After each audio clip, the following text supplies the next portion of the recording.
In the dark of space, the Nexus trade station looked like a huge metal wheel slowly spinning around a moon that no one had bothered to name. The station was old, built about 50 years ago when this area first opened up for business. The metal walls were dirty and rusty. Sometimes the lights would flicker. The air recyclers made weird groaning noises. But it did what it was supposed to do. Thousands of beings passed through the Nexus every day. It was at the intersection of 3 major trade routes, so it was like a crossroads. You had to go through Nexus Station to move goods between the inner colonies and the outer rim. There were always a lot of people in the main concourse. Tall Vorlex traders with green skin and 4 arms were arguing over the prices of rare spices. Short, furry Kasari merchants pushing carts full of electronics. People in business suits talking on phones. Threx, who looked like bugs, clicked and chattered in their own language while looking at bolts of fabric. The noise never stopped. Hundreds of voices in many different languages, all mixed together. The smell was too strong as well. There are so many different kinds, and each one has its own smell. The air filters at the station did their best, but they couldn't keep up. In the busy market area, sellers had everything you could think of for sale. Food that is fresh from a dozen worlds. Clothes. Technology. Art. Health. Weapons, but they had to be kept in sealed cases because of station rules. If you looked hard enough and had enough credits, you could find almost anything at Nexus. But things got quieter if you left the main concourse and walked down the smaller hallways toward the back of the station. More dark. Not as well cared for. These were the service areas where the station workers worked to keep everything running. Where the huge trash disposal units worked hard to sort through and process trash from thousands of people who came every day. Where the systems for recycling water made noise. People who didn't work here didn't come to this part of the station very often. There was nothing to look at. No items for sale. There were only machines and hallways that smelled a little bit like chemicals and metal. She sat in one of these long-forgotten places. A small person was pressed against the wall in a dark corner between 2 trash cans. She was very small, maybe 3.5 feet tall. It was hard to tell because she was so dirty and covered in dirt, but her skin was a pale blue color. Her eyes were very big, much bigger than human eyes, and they took up a lot of space on her face. They used to be a deep purple color. Now they seemed empty and dull. She was a child of Lyran. The Lyrans were a peaceful species from the inner colonies. They were known for being kind and good at art. They weren't soldiers, traders, or explorers. They were poets, painters, and musicians. It was hard to tell with alien species, but this Lyran child looked to be about 7 years old. She wore what used to be a simple dress, probably light blue to match her skin. Now it was ripped and stained so badly that it was hard to tell what it was. Her small feet were not covered.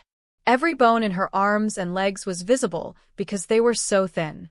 She pulled her knees up to her chest and wrapped her arms around them to make herself as small as possible, trying to blend in with the darkness. She was breathing in a shallow and ragged way. Her whole body shook, but it was impossible to tell if it was because she was cold, hungry, or scared. Most likely all 3. The kid had been sitting there for 3 weeks. 21 days of pain and slow starvation. She had gotten used to the station's rhythms. She knew when the trash cans would empty, making noise and a mess, so she could go through the trash without being seen.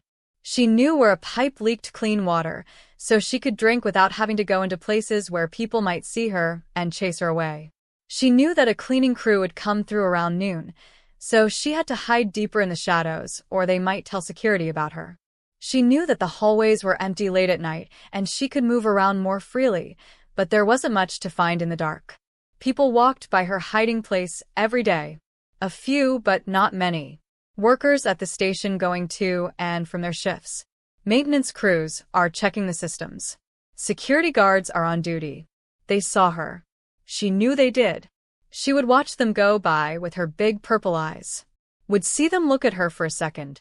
A small, dirty, hungry child was hiding in the shadows. And every time they would look away, would keep going, would act like they hadn't seen anything. The child had tried to get help at first. In those early days, when she still had some strength and hope, She would reach out with a small hand to people who were walking by. Would say, please, in a voice that was barely above a whisper. They would pull away from her touch like she had a disease. Would go faster. One man had kicked her, but not hard enough to hurt her. It was just hard enough to get her attention. Don't come near. Don't touch me. You are not my problem. She gave up after a week. Stop getting in touch. Stop talking. What was the point? She lived on trash. People would throw away food that was only half-eaten, and she would dig it out and eat it, no matter what it was or how it tasted. A core of an apple with a few bites of fruit left. Crusts of bread. Meat that had gone bad, but was still safe to eat if you really needed to. She was in a lot of trouble. The leaking pipe's water tasted wrong and metallic, but it kept her alive. Not much. She slept on the hard metal floor, curled up. There weren't any blankets. No comfort. Just metal that was cold against her skin. She would shiver all night and never really sleep.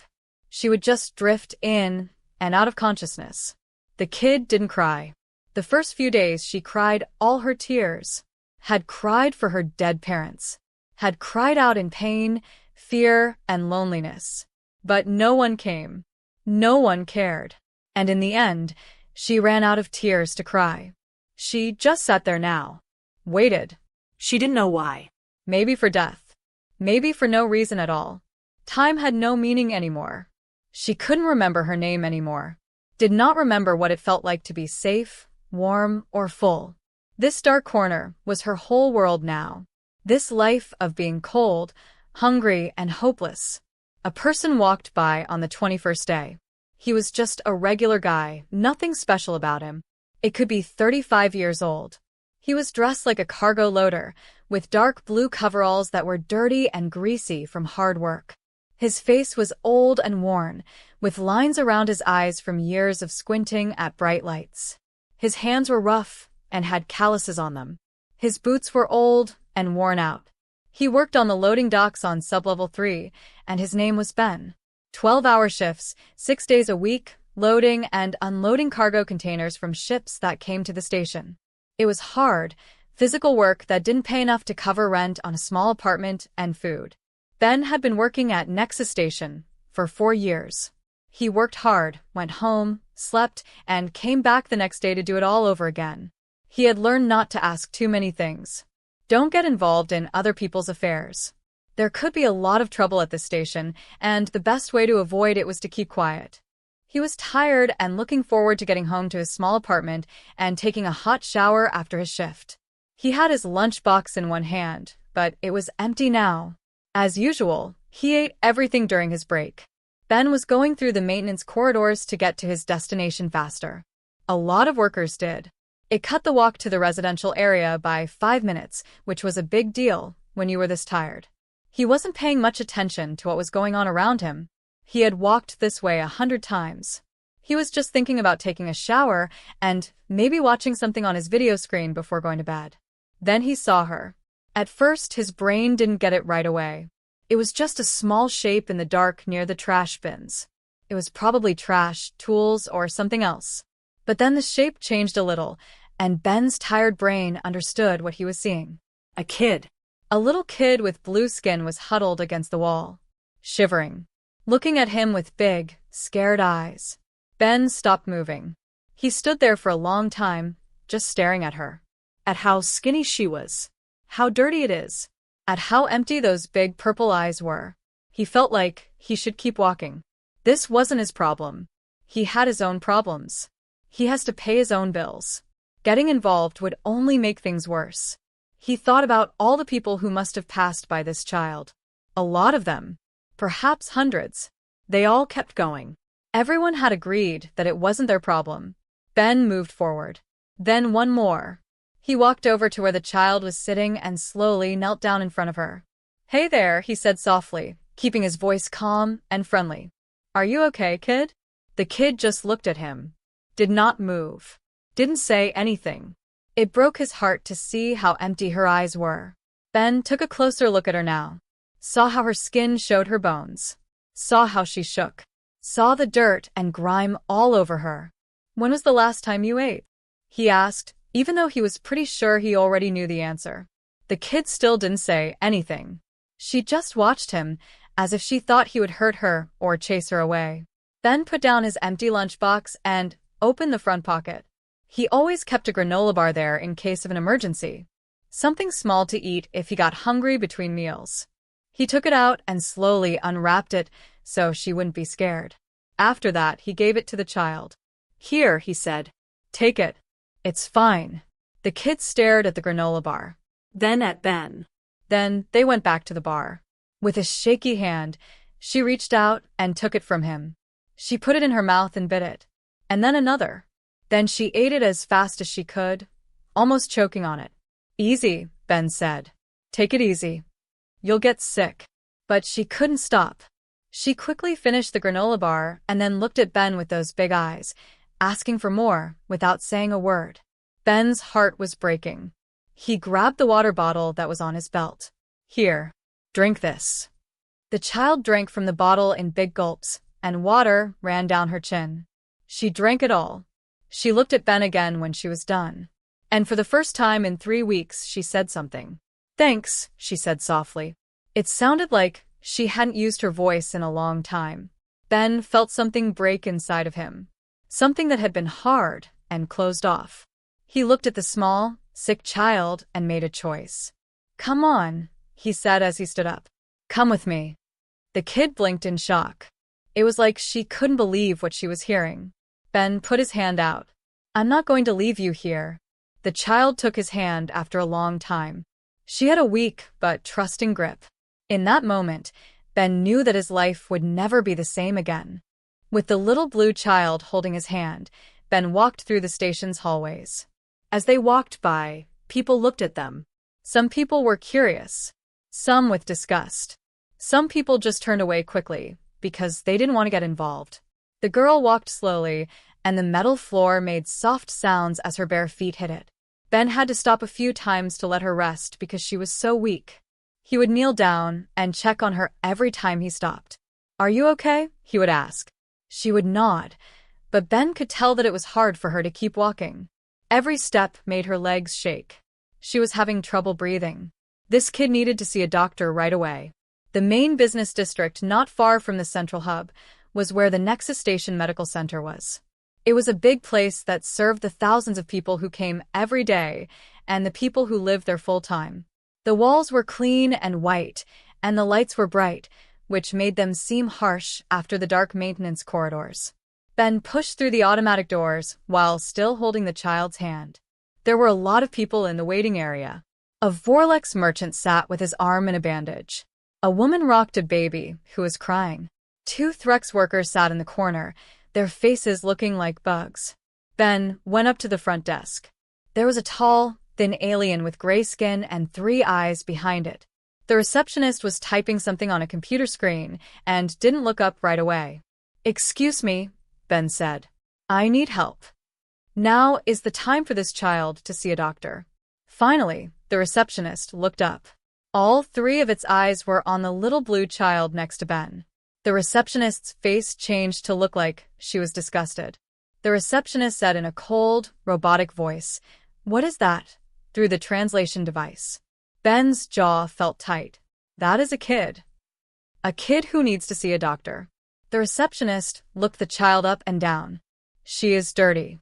And she looks like a homeless person. We don't help people in need here." Ben said, "She's not a charity case," trying to keep his voice calm. "She is a sick child who needs help." The receptionist asked, "Does she have health insurance?" Even though she already knew the answer.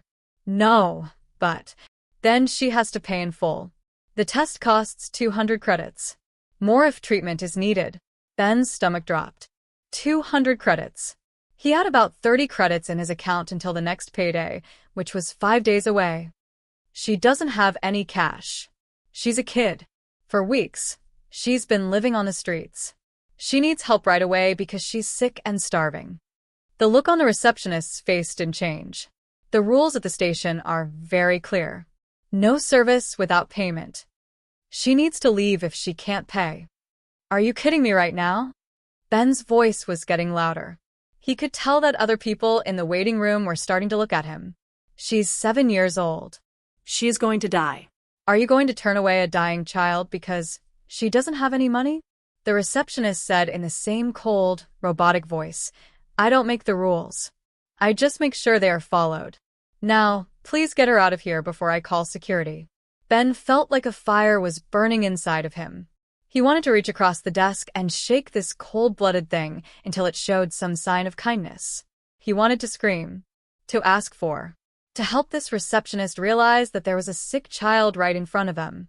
But he looked down at the girl, Maya, standing there so still and quiet. Those big purple eyes looking up at him. She had heard it all. Had heard people call her that and it. Had heard that she was being turned away. And she didn't seem surprised. She seemed to have been expecting this. Like this was just how things worked. Ben took a big breath. Maya would not benefit from getting into a fight here. It would only get him arrested and leave her alone again. He said softly to the child, Come on, sweetheart. We're going. He took her back outside of the medical center. He heard the receptionist start typing again behind them, forgetting they were there.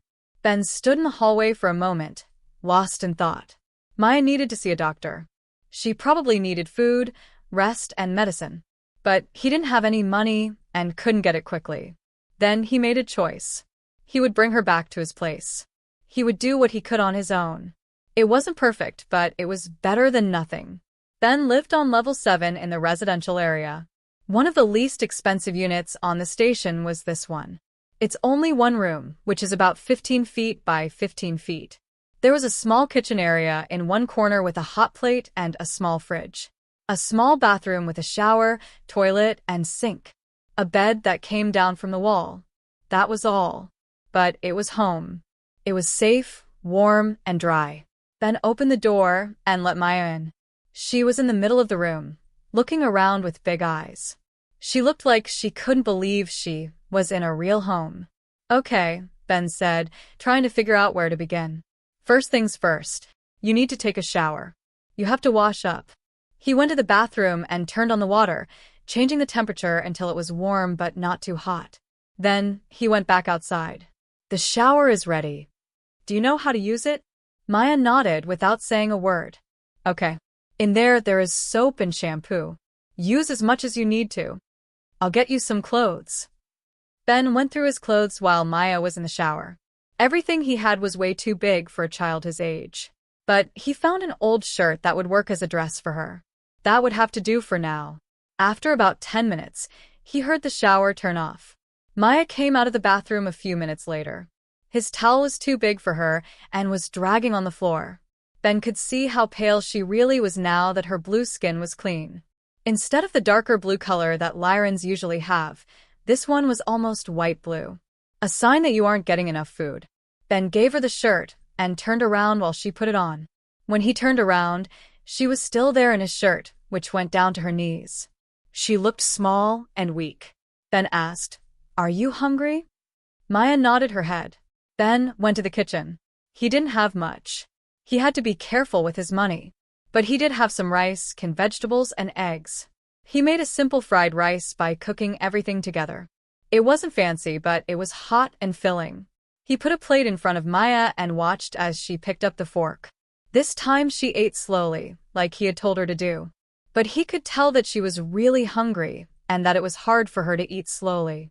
Ben made her bed while she ate. New sheets. His pillow.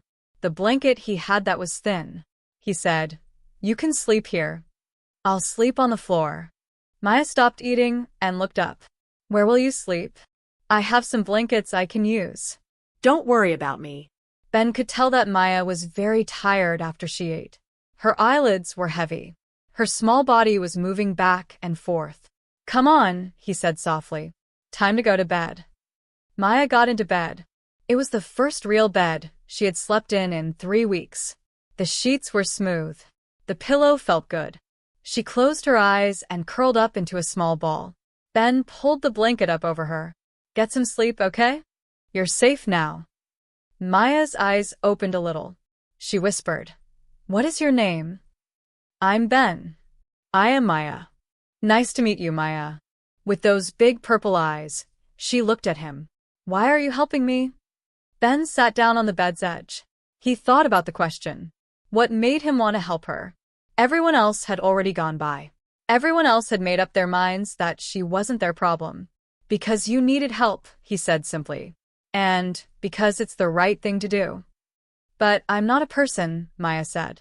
I'm not like you. Ben said, you're a kid. That's all that matters.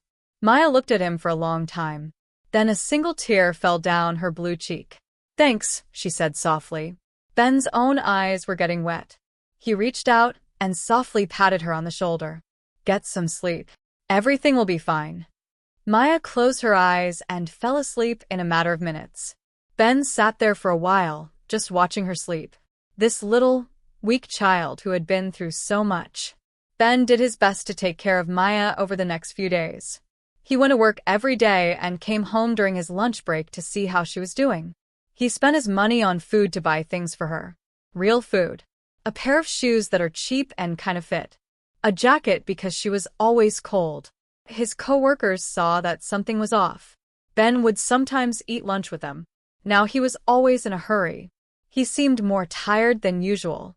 He gave vague answers when they asked him what was going on. Then one of them saw him at the market buying clothes for kids. People on a space station spread news quickly. By the end of the week, everyone in the cargo loading department knew that Ben had taken in a kid from another planet. People had different reactions. A few people thought it was nice of him. A lot of people thought he was crazy. His boss told him, "You're wasting your time and money. That's not your problem. Just tell station security about her and let them handle it." Ben said firmly, "I'm not doing that." "Why not? You don't have to take care of her. She is now." His boss shook his head. "You'll wish you hadn't done this. Listen to me." But Ben didn't feel bad about it. He knew he was doing the right thing when he came home every day and saw Maya's face light up, heard her say, "You're back," in that small voice, and saw her slowly start to smile. His boss called him into the office on the 5th day. The boss was a big man with a permanent frown. The boss said, "I've heard things about you. Things about you hiding an illegal vagrant." Ben said, "She's not illegal. She is a refugee. A kid whose family died. Does she have proof? Proof of who you are? What is the legal status of this station?" Ben thought for a moment. "No, but..." "Then she's not legal. It's clear what the station rules are. You should either report her or get rid of her. I'll have to let you go if you don't." Ben's heart sank. He could barely afford to live on this job, but it was all he had. He couldn't pay for his apartment without it. Couldn't get food. Couldn't look after Maya. But if he told station security about Maya, they would put her in a detention center. Act like she's a criminal. It might be best to send her back to a Lyran world where she didn't know anyone. Where she would be by herself again. Ben got up. "Then I guess you have to let me go." His boss blinked in shock. "You're picking that alien kid over your job?"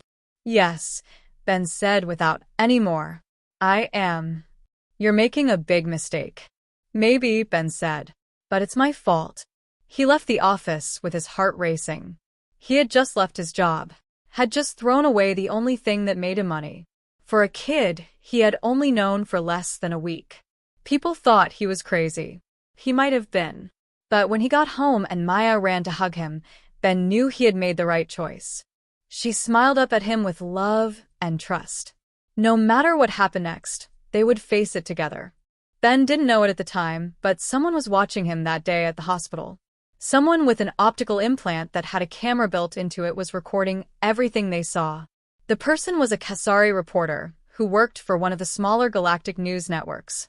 She was at the medical center covering a different story when she saw Ben walk in with a filthy blue child. She had seen the fight with the receptionist, had written down every word. Then she quietly followed Ben through the station, wanting to know what would happen next. She saw him buy food with what looked like his last few credits. Filmed him taking the kid to his apartment. He carried her when she got too tired to walk, and he recorded it. The journalist put the video on the Galactic Network with a simple title, "One Person's Choice." He stopped while thousands of people walked by. At first, only a few hundred people watched the video. Just one more story in the never-ending stream of information that flows through the network every second. But then someone passed it on. Then another person. Then it began to spread. The video had 1 million views in less than 12 hours. It had 100 million views in less than a day. By the end of the third day, more than 3 billion people from dozens of worlds had seen it. The video showed it all. Maya was huddled in that dark corner, barely alive. The many people who walked by her without stopping. Ben saw her and knelt down, giving her food and drink. The medical center told them to go away. Ben spent his last bit of money on food and clothes for her. There were a lot of comments. Thousands of comments in hundreds of languages come in every minute, and the network's AI automatically translates them all. A lot of the comments were mean. People are so emotional and illogical. He quit his job for an alien he didn't even know? Stupid. This is why people are weak. They spend money on causes that don't matter. Someone should have told the police about that child. He's not following the rules at the station. That's just how people are. Doing things based on emotions instead of reason. But other comments were not the same. They asked questions that made them feel bad. Why didn't anyone else help her? She was there for 3 weeks. How many people went by her? I walk through that hallway now, and then. Did I see her? Did I also ignore her? What does it say about our society that one person was more caring than thousands of us? We're supposed to be civilized beings. But we let a child go hungry while we walked home to our nice homes. The argument spread like wildfire across the galaxy. The story was picked up by news shows. It was talked about on talk shows. There were a lot of opinions on social media sites. Some people stood up for the people who had walked past Maya. They don't have to do it. The station can help with this. Why should people get involved? Some people were embarrassed. I've seen homeless people before. I told myself that it wasn't my problem. I realized how wrong that is after watching this video. 3 days after it was first posted, the video made it to the Lyran homeworld. The Lyrans were a race that cared about art, beauty, and emotional connection. People all over the galaxy knew them for their kindness and understanding. When Lyran government officials saw one of their kids sitting in filth and hunger while beings of all kinds walked by, they were speechless with horror. People had to meet in an emergency. The Lyran Council of Elders got together to watch the movie. A lot of them cried openly, which wasn't seen as shameful in Lyran culture. The Lyran representative to the Galactic Council, Ambassador Thela, made a statement right away. As she talked to the cameras, her voice shook with emotion. We are heartbroken, embarrassed, horrified. We didn't know that one of our kids was in pain. Did not find her. Did not keep her safe. Tears filled Thela's big eyes. We can't thank the human Ben enough for being nice when so many others, including our own systems, weren't. The Lyran government got ready to fight within hours. They sent a diplomatic ship to Nexus Station. This was a sleek ship that usually carried ambassadors and other high-ranking officials. It went faster than ever before, pushing its engines to the limit. Ben didn't know any of this was going on. He was too busy trying to figure out how to live without a job. He had enough money saved up for about 2 weeks. He wouldn't be able to pay rent after that. Could not buy food. He was looking through job ads on his computer screen, hoping to find something that would hire him right away. Maya was sitting on the bed behind him, drawing on a piece of paper he had given her. She drew simple pictures with an old pen. A home. A bloom. 2 stick figures are holding hands. Someone knocked on the door. Ben wasn't expecting anyone to come. He carefully opened it. There were 6 Lyran officials in the hallway. They wore deep blue and silver formal robes, which are traditional for their kind. They looked very serious and sad. Ben's heart sank. He knew right away why they had come. They had come for Maya. They had somehow learned about her. Are you the real Ben? The main official asked.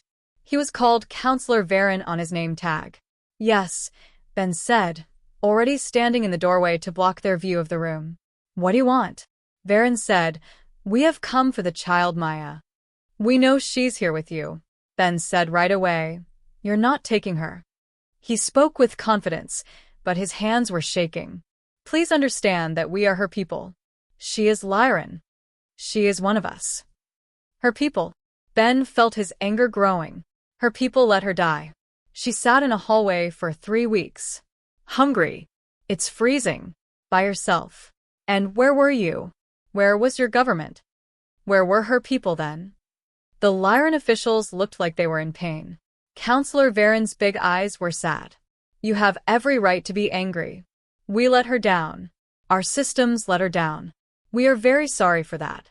Ben said. Sorry doesn't help her. Sorry doesn't feed her, keep her warm, or make her feel safe.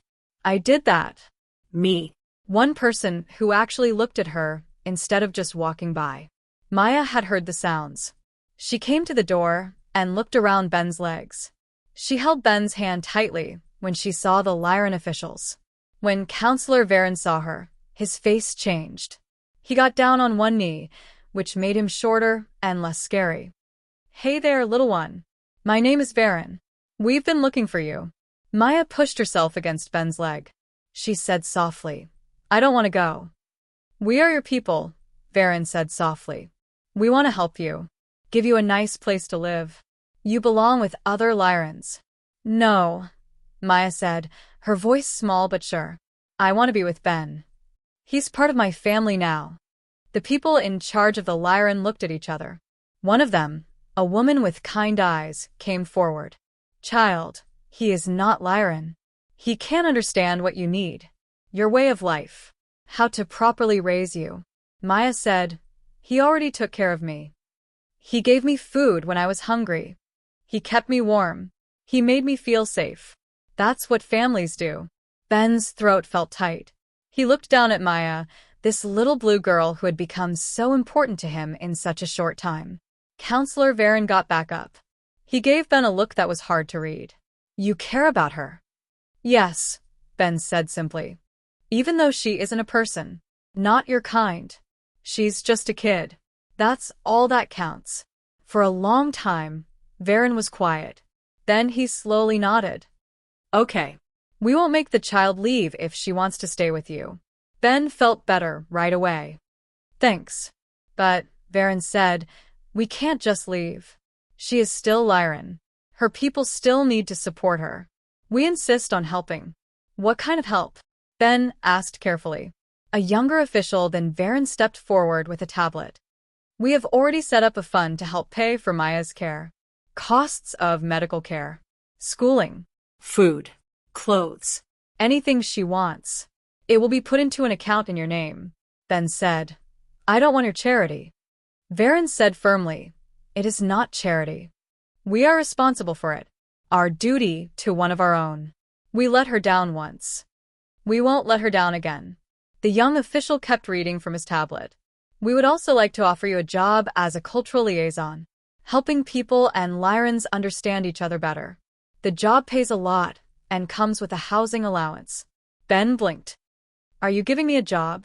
You have shown us qualities that we value very highly, Varen said. Kindness, bravery, the ability to do the right thing no matter what it costs you. We would be happy to work with you. Ben didn't know what to say. He had been out of work and almost broke an hour ago. The Lyran government was now offering him a job and money to look after Maya. But more importantly, Varen went on, we are starting an investigation. We need to know how Maya got left behind on this station. How our systems broke down so badly that a child could be lost and forgotten. Lyran investigators looked through records and talked to people over the next few days. What they found was very upsetting. Pirates had killed Maya's parents when they attacked a transport ship. Along with other survivors, she had been taken to Nexus Station. But a clerk had made a mistake while processing refugees in the midst of all the chaos and confusion. Had accidentally removed Maya's file from the system. In the eyes of the law, she did not exist. There was no record of her. No identity in the system. No one was looking for her because the system said she wasn't there. This child had been missing for 3 weeks. Not because people couldn't see her, but because the system said she wasn't there. People thought someone else would take care of it when they saw her. Someone else would look after her. Someone else would care. But no one did. Until Ben came along.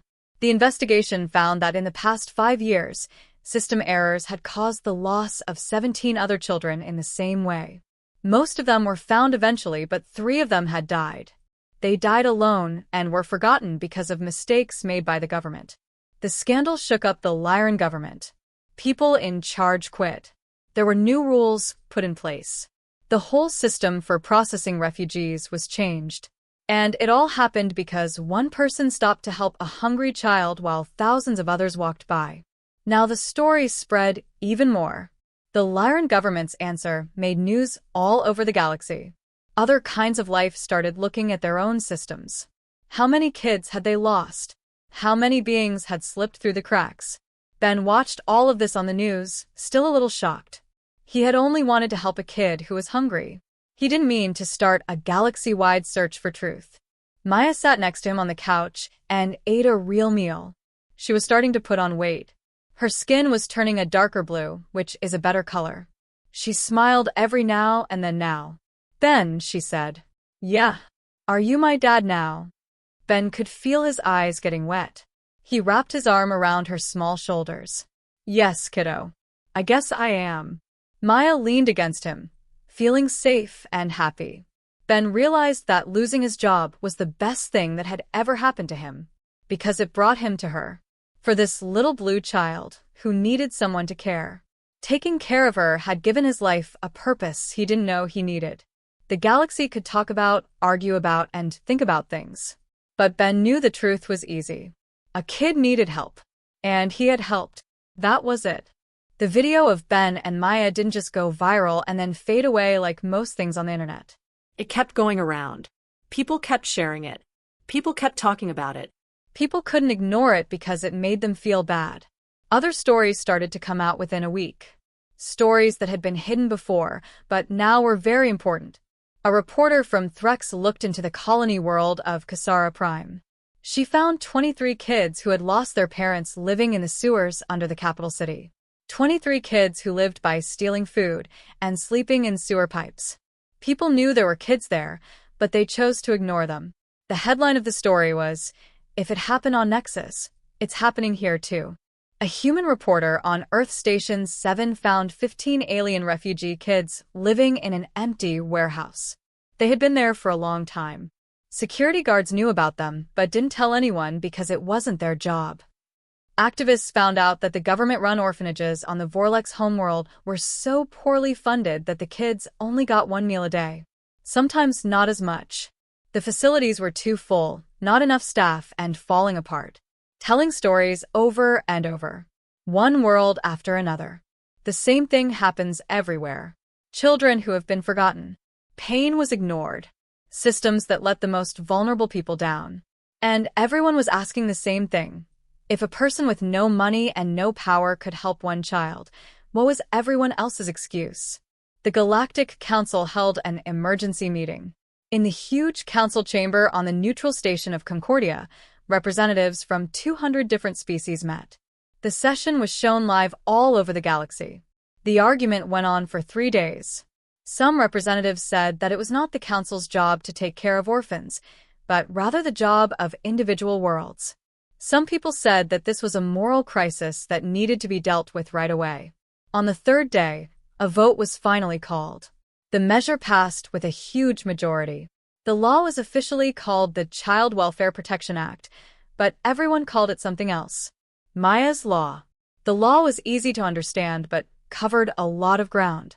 Every space station, colony, and settlement with more than 5,000 people had to set up a system to protect children.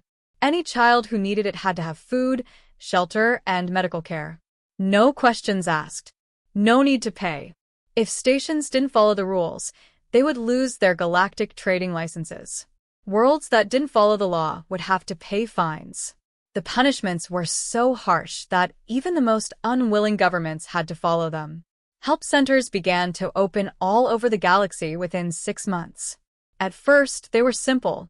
Just basic buildings with beds, food, and someone to watch over them. But they were there. They were real. And kids who would have died in the streets or in the sewers now had a place to go. Groups of volunteers came together. People who had walked by people in need before now actively looked for them. They called themselves Maya's Angels. People who volunteered to walk around the dark corners of train stations looking for lost kids. A big help center opened on Nexus Station just 2 months after Maya's law went into effect. It was built in the business district so that everyone could see it. The building was well lit and had friendly doors. There were beds for 50 kids, a cafeteria, a medical clinic, and classrooms inside. The words, "Every child matters," were carved into the metal above the door. Every child needs help. Ben and Maya went to the ceremony to open it. They stood in the back and tried not to be seen. But people knew who they were. Sharp, said in a whisper. A few people tried to get close to ask for autographs or pictures. Ben quickly grabbed Maya's hand and led her out the side door. He had never wanted to be famous. Never wanted to be noticed. All he wanted was for Maya to have a normal life. But they weren't going to get normal. News crews came to Ben's new apartment all the time. His building had to hire extra security to keep reporters from sleeping in the lobby. Every day, news networks from all over the galaxy asked for interviews. Ben turned them all down. All of them. One persistent reporter asked Ben, "Why won't you talk to us?" as he was coming home from work. "People want to know what happened to you." Ben said firmly, "This isn't about me. This is for Maya. About all the Mayans out there. The kids who need help. People should pay attention to that." "But you're a hero," the reporter kept saying. Ben said, "I'm not a hero. I'm just a guy who did what he was supposed to do. Please leave us alone now." He went inside and shut the door. Maya was doing her homework in the kitchen. 3 weeks ago, she started school at a good private academy that the Lyran government paid for. She was quickly catching up after missing so much school. Maya asked, "Was it reporters again?" without looking up from her math problems. "Yes," Ben said with a sigh as he sat down at the table. Maya said, "They won't leave us alone." She didn't sound angry, just saying something true. "I know, kiddo." I'm sorry. Maya put her pen down and looked at Ben. "It's fine. I understand why they care. You did something special." "I didn't do anything out of the ordinary," Maya said in a serious tone. "Yes, you did." She was staring at his face with her big purple eyes. "You saw me. You looked when everyone else turned their back. You thought of me as a person. Because I was important. That's unique." Ben's throat started to feel tight. "You do matter. You always mattered. Even when other people didn't see it." Maya got up and gave him a hug. "I know." Because you showed me. Even though Ben didn't want to talk to the media, his life was changing in other ways. The job the Lyran government gave him turned out to be important work. He helped make it possible for people and Lyrans to exchange cultures. Helped not only translate language but also understanding between the two species. He did a good job. Thessa, his boss and a nice Lyran woman, told him that he was good at seeing past differences to find common ground. During his 3-month review, Thessa said, "You know something that a lot of people don't. That kindness is for everyone. That kindness can be understood by all animals. You do it every day with Maya." Ben and Maya had gotten used to their new lives. He would wake her up for school, prepare breakfast for her, take her to the bus or train that took her to the academy, get her in the afternoon, help with schoolwork, Cook dinner. spend time together at night talking, watching videos, or just being together. It was normal. Normal. What Ben wanted exactly. But not everyone agreed with what Ben did. There was a small but loud group of people who thought Ben had betrayed his own kind. They called themselves Humanity First and wrote angry messages on the network. He chose an alien over someone like him. Instead, he should have helped a child. This is how our kind becomes weak. Spending money on aliens. Ben is a traitor to all people. The messages were hateful and ugly. Most people thought they were just fringe extremists. Some people, though, believed it. Sometimes Ben got threatening messages. A few were serious enough for station security to get involved.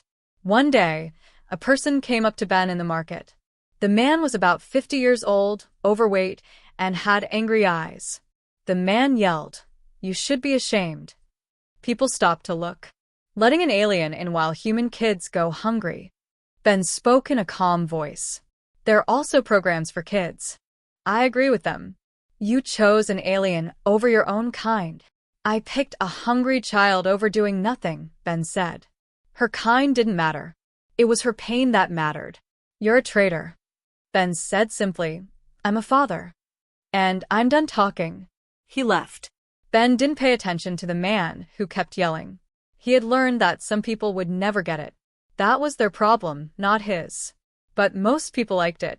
People would stop Ben on the street to thank him, who told him that his story had moved them to adopt, volunteer, or give money. One day, an old Vorlex woman stopped him. She said in a strong accent, My son saw your video. He went to help out at a children's home. This is the first time he has ever volunteered for anything. You changed him. At the market, a young couple came up to him.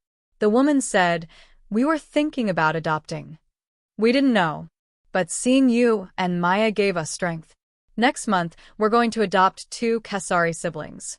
Ben didn't like stories like that because he still didn't see himself as having done anything special. But they also taught him that actions have effects that you can't always see. The government of Lyran wanted to give Ben medals. The Council of Elders wanted to honor him with a ceremony on the Lyran homeworld. Ben said no politely but firmly. During a video call, he told Counselor Varen, I appreciate the thought. But I don't want any medals. I don't want awards. I just want to raise Maya in peace. You are too humble, Varen said. You should be recognized for what you did. Ben said, I saw a child who needed help and helped her. That shouldn't be unusual. That should be the norm. If you want to honor me, make sure your systems never lose another child. That's the kind of recognition I want. There was a moment of silence from Varen. After that, he nodded. You are smarter than your age would suggest. It will happen. The Lyran government did what it said it would do. They put in place new systems with a lot of backups. 3 different databases kept track of a child if they came into their care. Checks every week were required. If there was any doubt about a child's status, investigators were sent right away. Other governments saw what the Lyrans did and did the same thing. Systems across the galaxy got better, but it took a long time and was painful. But the biggest change was in the culture. People started to think differently about who should help after hearing Ben's story. It wasn't just the government's job.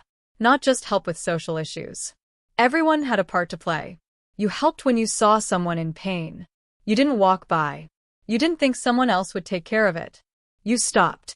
You did something. Be like Ben became a common phrase. A short way to say that you should do the right thing even when it's hard. Maya did well in her new life. She was a smart student, especially good at math and art. She was good at making friends. Other kids thought it was cool that her dad was that person from the video. Maya was excited to come home from school 6 months after Ben found her. Papa. Dad. Guess what? Ben smiled at how excited she was. When she was really happy about something, she only called him Papa. What's wrong, kiddo? My teacher told me I'm the best in math in my class. And my art project won the school contest. That's incredible. Ben picked her up and spun her around. She laughed. Maya looked up at him with those big eyes when he put her down.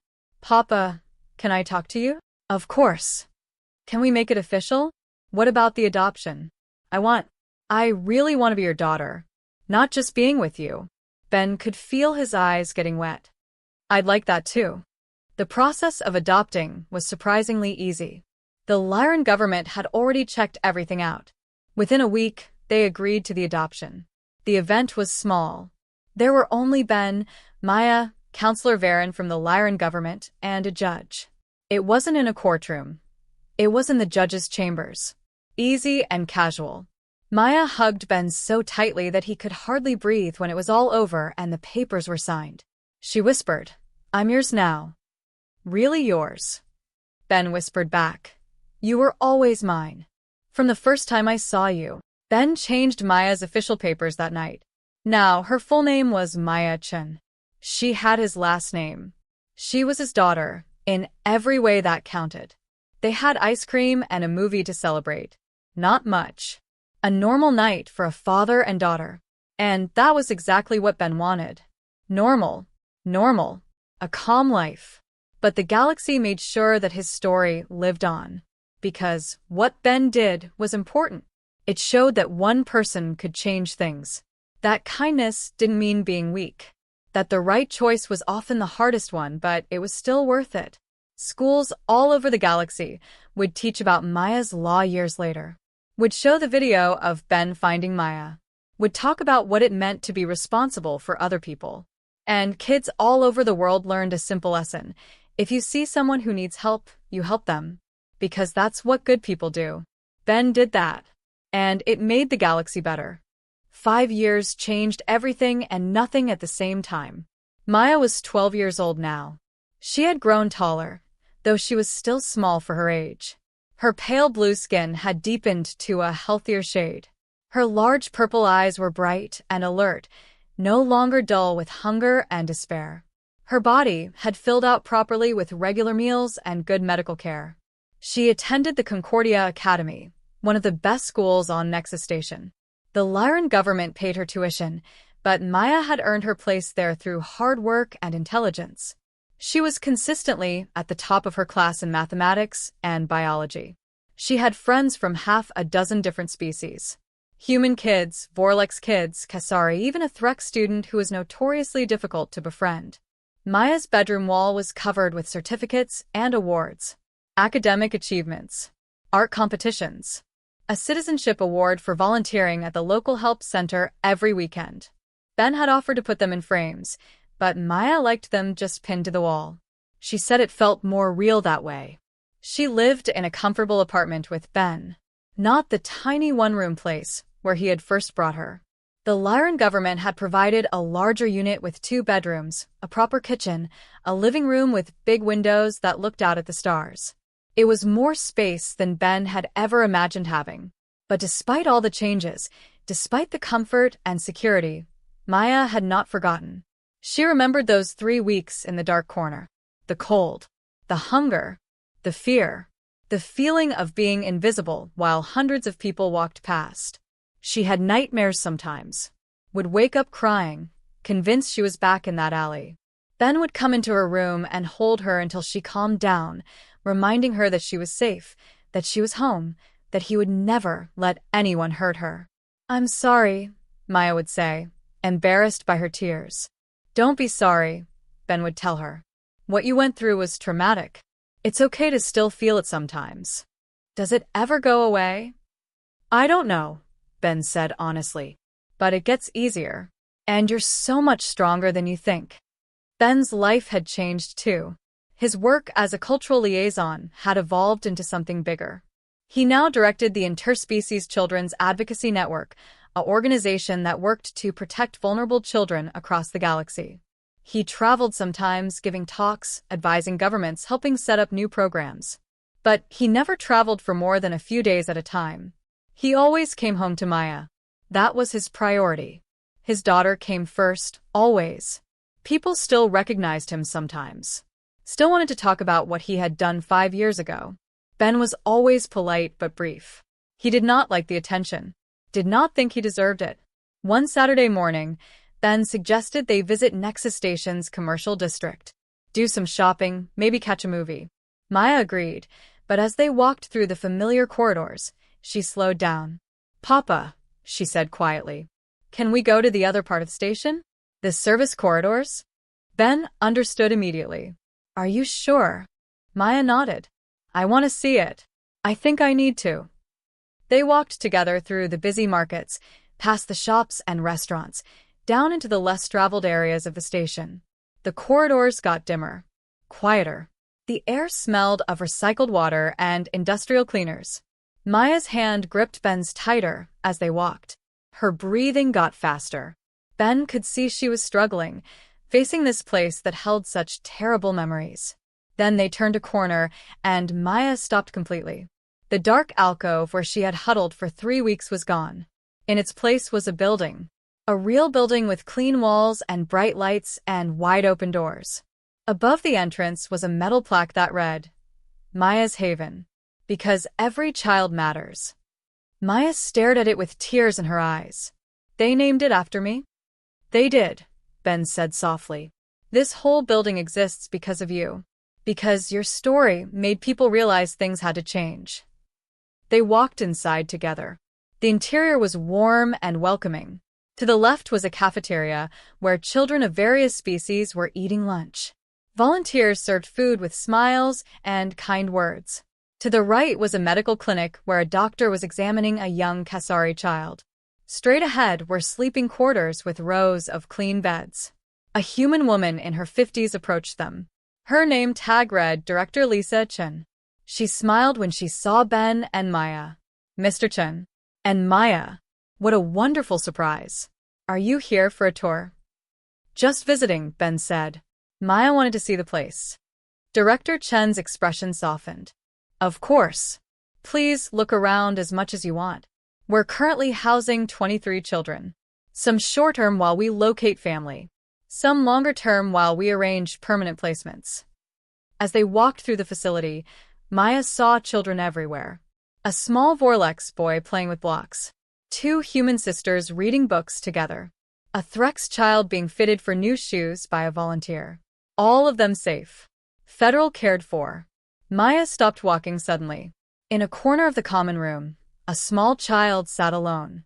She was a species Maya did not recognize, with pale green skin and large eyes. She looked to be about 6 years old.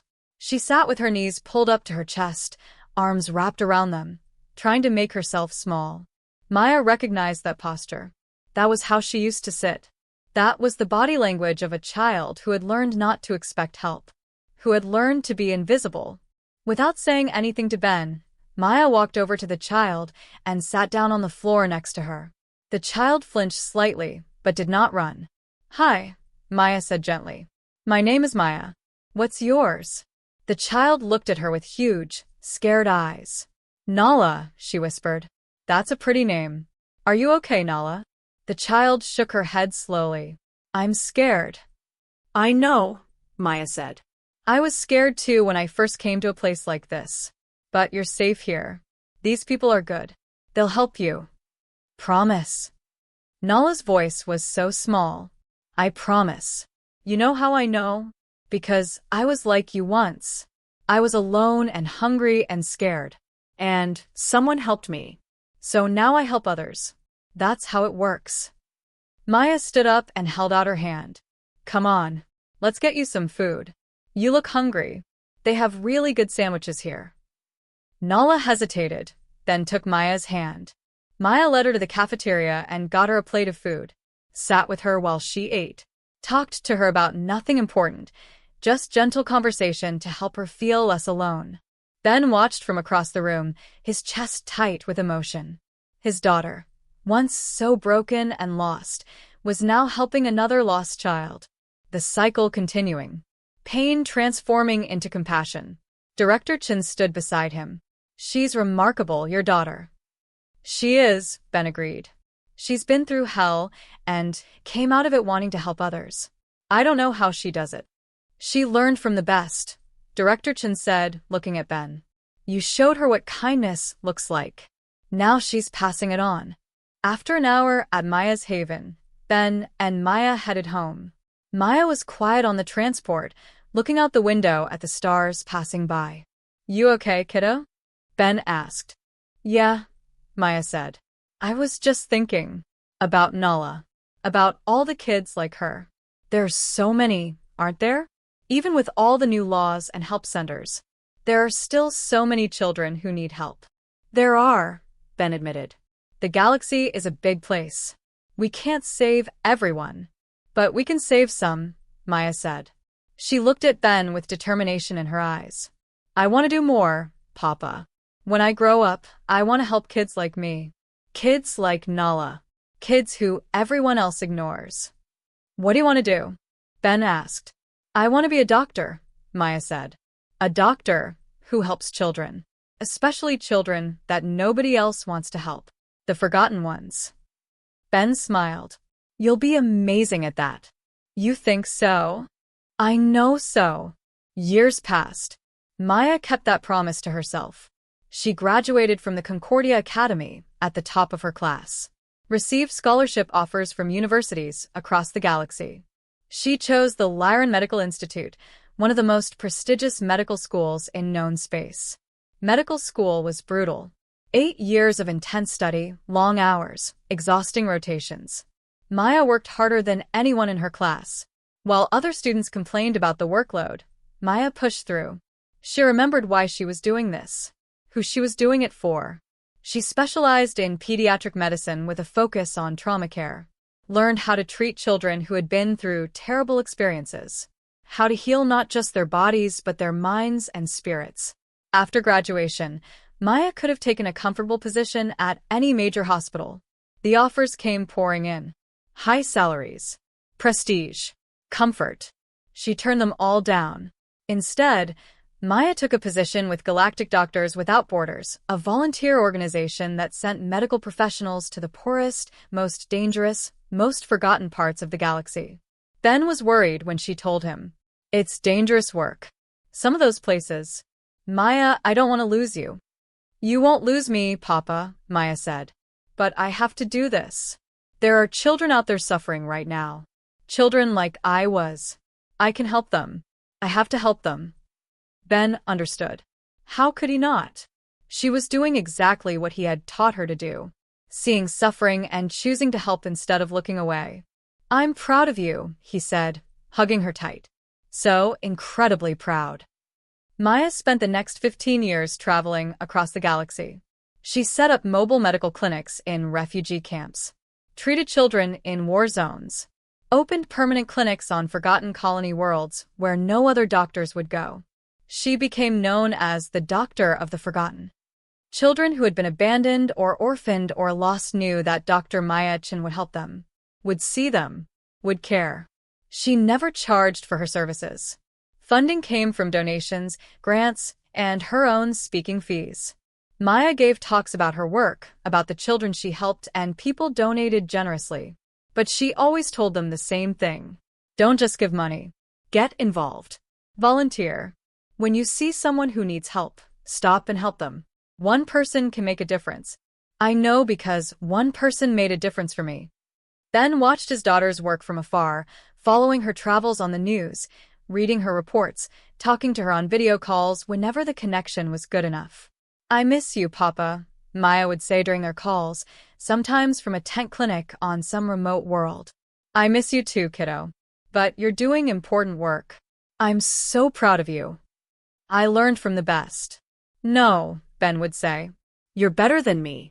You took what I gave you and multiplied it 1,000 times." When Ben was 65 years old, his health started failing. Heart problems, the doctors said. Years of hard work and stress had taken their toll. He needed surgery, but even with surgery, his prognosis was not great. Maya came home immediately, left her clinic in other hands, and traveled back to Nexus Station. Ben was in the hospital when she arrived. He looked older, thinner, tired, but he smiled when he saw her. "Hey, kiddo. You didn't have to come all this way." "Of course I did," Maya said, taking his hand. "You're my papa." The surgery went well, but recovery was slow. Ben spent weeks in the hospital, then months in rehabilitation. Maya stayed with him the whole time. She took a leave of absence from her work. Her place was with her father. During his recovery, they talked for hours. About memories. About her work. About his life. "Do you have any regrets?" Maya asked him one day. Ben thought about it. No. "Not really. I mean, I wish I'd saved more money. Traveled more. But the important stuff? No regrets. Not even finding me? Your life would have been easier if you just walked past like everyone else." Ben looked at her seriously. "Finding you was the best thing that ever happened to me. You gave my life purpose. Meaning. I was just going through the motions before you. Working. Existing. Not really living. You changed that." "I changed you." "You did. You made me better. Made me realize what actually matters in life." Ben squeezed her hand. "So no, kiddo. No regrets. Only gratitude." Ben lived for another 7 years. Long enough to see Maya open her 50th clinic. Long enough to meet her partner, a kind Lyran doctor named Varen who worked alongside her. Long enough to hold Maya's daughter, his granddaughter, a beautiful blue baby girl with her mother's eyes. Maya named her daughter Hope. Because that's what Papa gave me, she explained to Varen. Hope when I had none. Ben held little Hope in his arms, tears streaming down his face. She's perfect. Just like her grandfather, Maya said. When Ben died at 72, surrounded by Maya, Varen, and his 2 grandchildren, his last words were simple. I'm so proud of you, he whispered to Maya. So proud of the person you became. You made me who I am, Maya said through her tears. Everything good about me came from you. No, Ben said, his voice barely audible. I just saw you. Saw who you already were. You did the rest. You took that pain and turned it into purpose. That's all you, Maya. He closed his eyes, still smiling. And then he was gone. The funeral was held on Nexus Station. Thousands attended. People Ben had never met came to pay respects. Government officials. Medical professionals. Children he had helped through his advocacy work. But the most touching moment came from the children. Current residents of Maya's Haven, the help center built where Maya had once sat starving, came to the funeral as a group. 23 children of various species, all dressed in their best clothes. They sang a song, a simple melody about kindness and hope, about seeing people who needed help, about being like Ben. There was not a dry eye in the room. After the funeral, Maya stood at the window of her old apartment, holding her daughter Hope, looking out at the stars. Tell me about Grandpa, Hope said. She was 5 years old now, old enough to understand that her grandfather was gone. Your grandpa was the kindest man in the galaxy, Maya said. He taught me that one person can change the world. That you don't need to be powerful or rich or special. You just need to care. You just need to see people who are suffering and choose to help them. Did he really find you in an alley? He did. I was starving and alone, and everyone ignored me. But your grandpa stopped. He saw me. He helped me. He saved my life. And then you became a doctor. And then I became a doctor, Maya confirmed. Because I wanted to help other children the way Grandpa helped me. Hope thought about this. Can I be a doctor too? Maya smiled through her tears. You can be anything you want to be, sweetheart. As long as you remember what Grandpa taught us. What's that? That every person matters. Every child deserves to be seen. And when you see someone who needs help, you stop. You help them. Because that's what decent people do. I'll remember, Hope promised. And she did. As did her children after her. And their children after them. The legacy continued. Generation after generation. All because one human saw a hungry alien girl and decided she mattered. The galaxy never forgot Ben Chen. His story was taught in schools. His example inspired millions. The Ben Chen Award for Compassion became one of the most prestigious honors anyone could receive. But Ben would have said he did not deserve any of it. He would have said he just did what anyone should do. He saw a child who needed help. And he helped. That simple act changed the galaxy. Not through force or power or wealth, but through kindness. And that made all the difference.